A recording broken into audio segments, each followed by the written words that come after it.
தன் நிழலுக்கு கூட நியாயமாக இல்லாமல் நடந்து கொண்டவர் ரஜினிகாந்த். தான் அரசியலுக்கு வருகிறேன் வருகிறேன் வருகிறேன் என்று சொல்லி ஒரு தலைமுறையை அரசியலுக்கு வராமலேயே அரசியலிருந்து ஓய்வு பெற்று ஏமாற்றியவர்.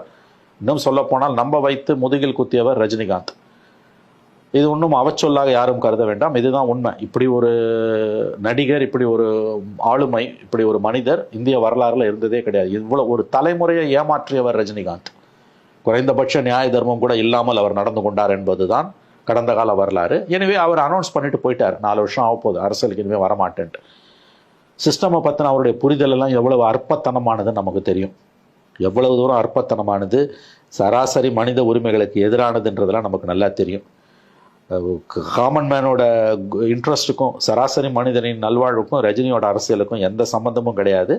அவருடைய அரசியல் பார்வை புரிதல் என்பது அபத்தமானது என்பது குறைந்தபட்ச அரசியல் ஞானம் உள்ளவர்களுக்கு நன்றாக. நீங்க புரட்சியை வர வைங்க, என் கண்ணில் தெரிஞ்சதுன்னா நான் வரேன்னு சொன்னவர். அதாவது சாத்தியமில்லாத, நடைமுறைக்கு சாத்தியமில்லாதவற்றை பேசியே வாழ்க்கையை கழித்தவர், ஒரு தலைமுறையை ஏமாற்றியவர்.